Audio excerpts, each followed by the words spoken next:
Okay, hi there and welcome to the third video in the first session of what is a 6-session course on the economics of the global crisis, part of the Head Start series for students who are in Year 11 thinking, maybe hoping to move on to do some economics or related subjects at A-level and beyond.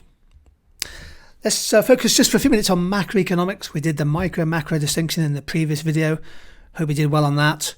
Here's the world economy projections. This is macro, isn't it? From the International Monetary Fund. The latest forecast suggesting, and of course these are forecasts, that the world economy will shrink by 3%. Look at the left-hand side of this chart here in 2020. Hopefully a rebound in 2021, but lots of uncertainty. Advanced economies likely to take a hit, falling by more than 6% in GDP terms. Emerging and developing countries also taking a bit of a hit, going into recession, but not quite to the same extent. And this is something I think many of you may want to be looking at.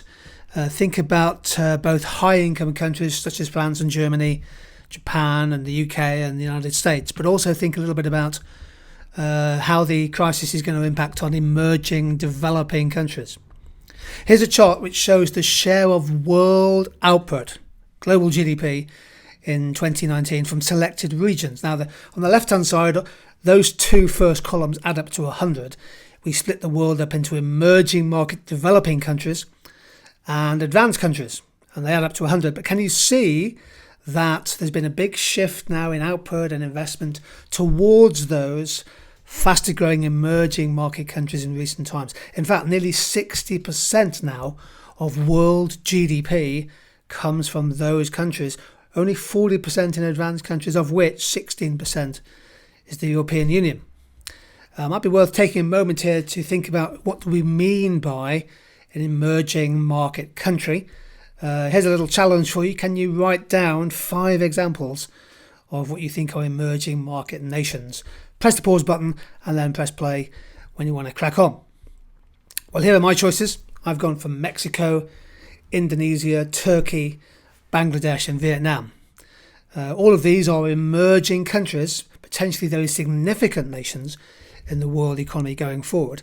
One of the challenges I throw to my students is to think about particularly one of those countries, choose one of interest, and maybe do a little bit of research on how the coronavirus crisis is impacting on that particular economy.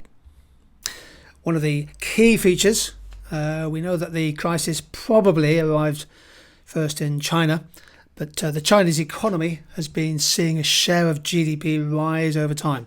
Take a look at this chart. It shows China's share of world national output.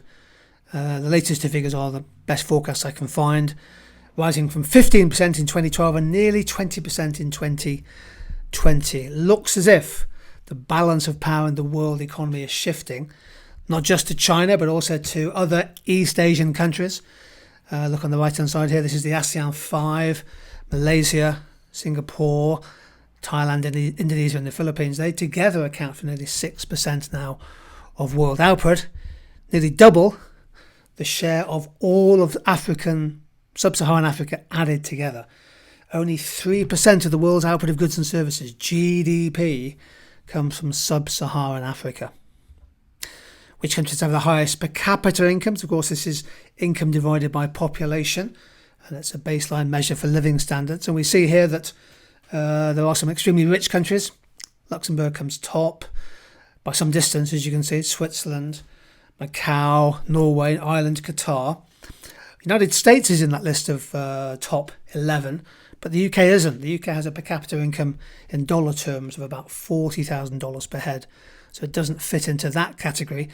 Ireland, Australia, well ahead of the UK. And what about the poorest countries, the countries with the lowest wealth, the lowest economic development in many ways? These are the countries with the lowest per capita income in US dollars in 2018. And indeed, 4 of them still have a per capita income of less than $1,000 per year. The world economy, of course, has this chasm, this huge gap between the rich countries of the world and those at the bottom of the income per capita levels. Finally, a little think about how the balance of world GDP is changing. can you see the instinct here is it's shifting towards emerging developing countries? Professor Danny Quah from the University of Singapore has done some amazing work on what he calls the world's centre of gravity. And that means taking a lot of indicators, including GDP, and trying to plot the average location of the planet's economic activity. Now, go back 40 years, it was probably somewhere in the mid-Atlantic. By 2008, the time of the last global financial crisis, analysts had plotted the centre of gravity to be east of Bucharest and Helsinki, and they think that by 2050, a long time away, yet 30 years away, that centre of gravity will have moved somewhere between India and China. They argue the world's centre of gravity is moving east by upwards perhaps of 100 kilometres a year. The world economy is changing, and one of the questions you might want to think about as part of this course is, will the current global crisis, the coronavirus pandemic and the crisis that's resulted, will that accelerate the shift of economic power and influence, perhaps towards the emerging East? I'll leave that question with you. In the next set of videos, we're going to move on to session 2, and session 2 of our 6-session course. We'll look at the impact of the crisis on different businesses and industries and, crucially, their responses. Thank you.